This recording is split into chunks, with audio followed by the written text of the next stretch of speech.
लीजिए सुनिए देवकीनंदन खत्री के लिखे उपन्यास चंद्रकांता के चौथे भाग का 19वां बयान मेरी यानी समीर गोस्वामी की आवाज में। बहुत सवेरे महाराज जय सिंह, राजा सुरेंद्र सिंह और कुमार अपने कुल अय्यारों को साथ ले खोह के दरवाजे पर आए। तेज सिंह ने दोनों ताले खोले, जिन्हें देख महाराज जय सिंह और सुरेंद्र सिंह बहुत हैरान हुए। खोह के अंदर जाकर तो इन लोगों की और ही कैफियत हो गई। ताज्जुब भरी निगाहों से चारों तरफ देखते और तारीफ करते थे। घुमाते फिराते कई ताज्जुब की चीजों को दिखाते और कुछ हाल समझाते सभी को साथ लिए हुए तेज सिंह उस बाग के दरवाजे पर पहुंचे जिसमें सिद्धनाथ रहते थे। इन लोगों के पहुंचने के पहले ही से सिद्धनाथ इस्तकबाल के लिए द्वार पर मौजूद थे। तेज सिंह ने महाराज जय सिंह और सुरेंद्र सिंह को उंगली के इशारे से बताकर कहा, देखिए सिद्धनाथ बाबा दरवाजे पर खड़े हैं। दोनों राजा चाहते थे कि जल्दी से पास पहुंचकर बाबा जी को दंडवत करें, मगर इसके पहले ही बाबा जी ने पुकार कर कहा, खबरदार, मुझे कोई दंडवत न करना, नहीं तो पछताओगे और मुलाकात भी न होगी। इरादा करते रह गए। किसी की मजाल न हुई कि दंडवत करता। महाराज जय सिंह और राजा सुरेंद्र सिंह हैरान थे कि बाबा जी ने दंडवत करने से क्यों रोका। पास पहुंचकर हाथ मिलाना चाहा, मगर बाबा जी ने इसे भी मंजूर न करके कहा, महाराज, मैं इस लायक नहीं, आपका दर्जा मुझसे बहुत बड़ा है। सुरेंद्र सिंह, साधुओं से बढ़कर किसी का दर्जा नहीं हो सकता। बाबा जी, आपका कहना बहुत ठीक है, मगर आपको मालूम नहीं कि मैं किस तरह का साधु हूं। सुरेंद्र सिंह, साधु चाहे किसी तरह का हो, पूजने योग्य है। बाबा जी, किसी तरह का हो, मगर साधु हो तब तो। सुरेंद्र सिंह, तो आप कौन हैं? बाबा जी, कोई भी नहीं। जय सिंह, आपकी बातें ऐसी हैं कि कुछ समझ में ही नहीं आती और हर बात ताज्जुब, तरद्दुद, सोच और घबराहट बढ़ाती है। बाबा जी हंसकर, अच्छा आइए, इस बाग में चलिए। सभी को अपने साथ लिए सिद्धनाथ बाग के अंदर गए। पाठक, घड़ी घड़ी बाग की तारीफ करना तथा हर एक गुल, बूटे और पत्तियों की कैफियत लिखना मुझे मंजूर नहीं, क्योंकि इस छोटे से ग्रंथ को शुरू से इस वक्त तक मुख्तसर ही में लिखता चला आया हूं। सिवाय इसके इस खोह के बाग कौन बड़े लंबे चौड़े हैं जिनके लिए कई पन्ने कागज के बर्बाद किए जाएं। लेकिन इतना कहना जरूरी है कि इस खोह में जितने बाग हैं, चाहे छोटे भी हों, मगर सभी की सजावट अच्छी है और फूलों के सिवाय पहाड़ी खुशनुमा पत्तियों की बहार कहीं बढ़ी चढ़ी है। महाराज जय सिंह, राजा सुरेंद्र सिंह, कुमार बीरेंद्र सिंह और उनके अय्यारों को साथ लिए घूमते हुए बाबा जी उसी दीवान खाने में पहुंचे जिसमें कुमारी का दरबार कुमार ने देखा था। बल्कि ऐसा क्यों नहीं कहते कि अभी कल ही जिस कमरे में कुमार खास कुमारी चंद्रकांता से मिले थे। जिस तरह की सजावट आज इस दीवान खाने की है, इसके पहले कुमार ने नहीं देखी थी। बीच में एक कीमती गद्दी बिछी हुई थी।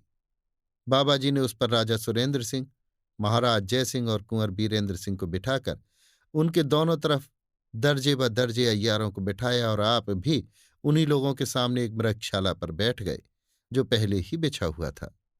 इसके बाद बातचीत होने लगी। बाबा जी, महाराज जय सिंह और राजा सुरेंद्र सिंह की तरफ देखकर, आप लोग कुशल से तो हैं? दोनों राजा, आपकी कृपा से बहुत आनंद है और आज तो आपसे मिलकर बहुत प्रसन्नता हुई। बाबा जी, आप लोगों को यहां तक आने में तकलीफ हुई, उसे माफ कीजिएगा। जय सिंह, यहां आने के ख्याल ही से हम लोगों की तकलीफ जाती रही। आपकी कृपा न होती और यहां तक आने की नौबत न पहुंचती तो ना मालूम कब तक कुमारी चंद्रकांता के वियोग का दुख हम लोगों को सहना पड़ता। बाबा जी मुस्कुराकर, अब कुमारी की तलाश में आप लोग तकलीफ न उठावेंगे। जय सिंह, आशा है कि आज आपकी कृपा से कुमारी को जरूर देखेंगे। बाबा जी, शायद किसी वजह से अगर आज कुमारी को देख न सके तो कल जरूर आप लोग उससे मिलेंगे। इस वक्त आप लोग स्नान पूजा से छुट्टी पाकर कुछ भोजन कर लें, तब हमारे आपके बीच बातचीत होगी। बाबा जी ने एक लौंडी को बुलाकर कहा कि हमारे मेहमान लोगों के नहाने का सामान उस बाग में दुरुस्त करो जिसमें बावली है। बाबा जी सभी को लिए उस बाग में गए जिसमें बावली थी। उसी में सभी ने स्नान किया और उत्तर तरफ वाले दालान में भोजन करने के बाद उस कमरे में बैठे जिसमें कुंवर बीरेंद्र सिंह की आंख खुली थी। आज भी वो कमरा वैसा ही सजा हुआ है जैसा पहले दिन कुमार ने देखा था। हाँ, इतना फर्क है कि आज कुमारी चंद्रकांता की तस्वीर उसमें नहीं है। जब सब लोग निश्चिंत होकर बैठे तब राजा सुरेंद्र सिंह ने सिद्धनाथ योगी से पूछा, ये खूबसूरत पहाड़ी जिसमें छोटे छोटे कई बाग हैं, हमारे ही इलाके में है, मगर आज तक कभी इसे देखने की नौबत नहीं पहुंची। क्या इस बाग से ऊपर ही ऊपर कोई और रास्ता भी बाहर जाने का है? बाबा जी, इसकी राह गुप्त होने के सबब से यहां कोई आ या जा नहीं सकता था। हाँ, जिसे इस छोटे से तिलिस्म की कुछ खबर है वो शायद आ सके। एक रास्ता तो इसका वही है जिससे आप आए हैं, दूसरी राह बाहर आने जाने की इस बाग में से है, लेकिन वो उससे भी ज्यादा छिपी हुई है। सुरेंद्र सिंह, आप कब से इस पहाड़ी में रह रहे हैं? बाबा जी, मैं बहुत थोड़े दिनों से इस खोह में आया हूं, सो भी अपनी खुशी से नहीं आया, मालिक के काम से आया हूं। सुरेंद्र सिंह ताज्जुब से, आप किसके नौकर हैं? बाबा जी, ये भी आपको बहुत जल्दी मालूम हो जाएगा।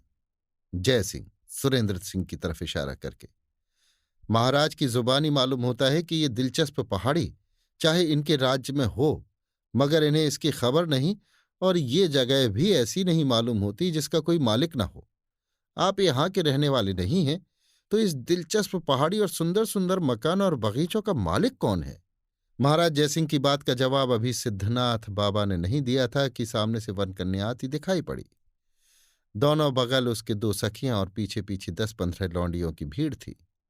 बाबा वन कन्या की तरफ इशारा करके, इस जगह की मालिक यही है।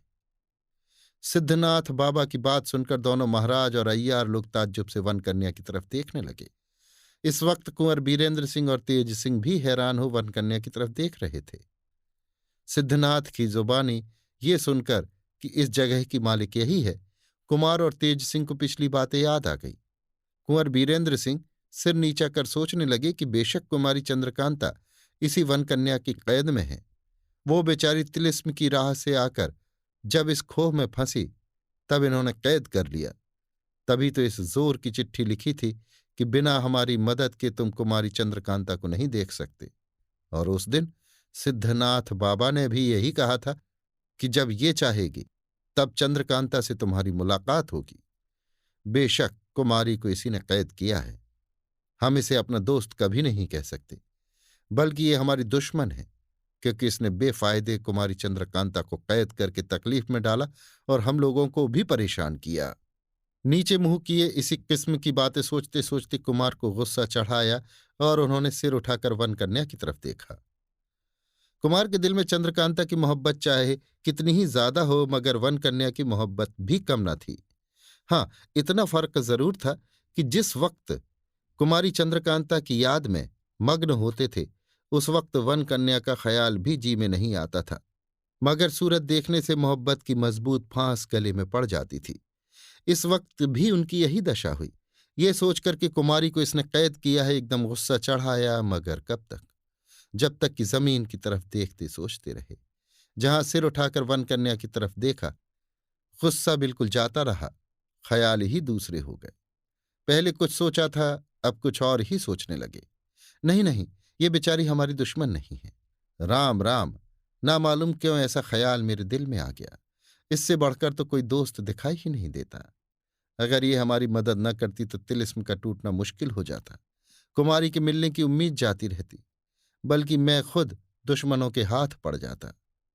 कुमार क्या, सभी के ही दिलों में एकदम ये बात पैदा हुई कि इस बाग और पहाड़ी की मालिक अगर ये है तो इसी ने कुमारी को भी कैद कर रखा होगा। आखिर महाराज जयसिंह से न रहा गया। सिद्धनाथ की तरफ देखकर पूछा, बेचारी चंद्रकांता इस खोह में फंस कर इन्हीं की कैद में पड़ी होगी? बाबा, नहीं, जिस वक्त कुमारी चंद्रकांता इस खोह में फंसी थी उस वक्त यहां का मालिक कोई न था। उसके बाद ये पहाड़ी, बाग और मकान इनको मिला है। सिद्धनाथ बाबा की दूसरी बात ने और भ्रम में डाल दिया। यहां तक कि कुमार का जी घबराने लगा।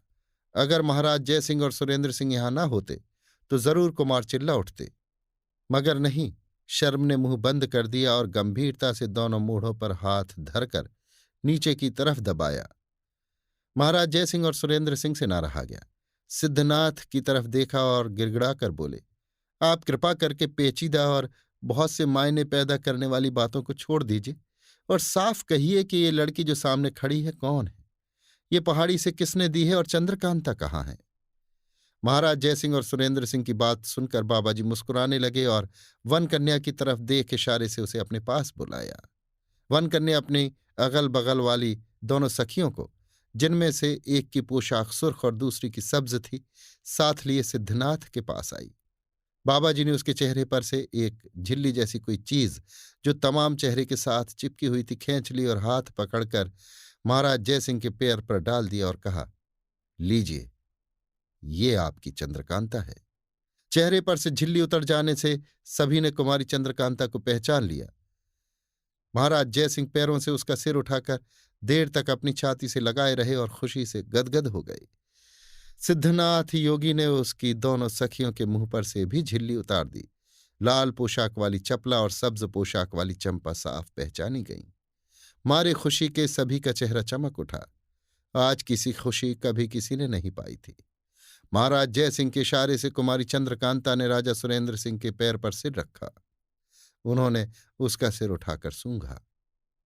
घंटों तक मारे खुशी के सभी की अजब हालत रही। कुंवर बीरेंद्र सिंह की दशा तो लिखनी ही मुश्किल है। अगर सिद्धनाथ योगी इनको पहले ही कुमारी से न मिलाए रहते तो इस समय इनकी शर्म और हया कभी न दब सकती थी।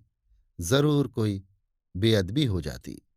महाराज जयसिंह की तरफ देखकर सिद्धनाथ बाबा बोले, आप कुमारी को हुक्म दीजिए कि अपनी सखियों के साथ घूमे फिरे या दूसरे कमरे में चली जाए और आप लोग इस पहाड़ी और कुमारी का विचित्र हाल मुझसे सुने। जयसिंह, बहुत दिनों के बाद इसकी सूरत देखी है, अब कैसे अपने से अलग करूं। कहीं ऐसा ना हो कि फिर कोई आफत आए और इसको देखना मुश्किल हो जाए। बाबा हंसकर, नहीं नहीं, अभी आपसे अलग नहीं हो सकती। जयसिंह, खैर जो हो, इसे मुझसे अलग मत कीजिए और कृपा करके इसका हाल शुरू से कहिए। बाबा, अच्छा, जैसी आपकी मर्जी। अभी आप सुन रहे थे देवकीनंदन खत्री के लिखे उपन्यास चंद्रकांता के चौथे भाग का 19वां बयान, मेरी यानी समीर गोस्वामी की आवाज में।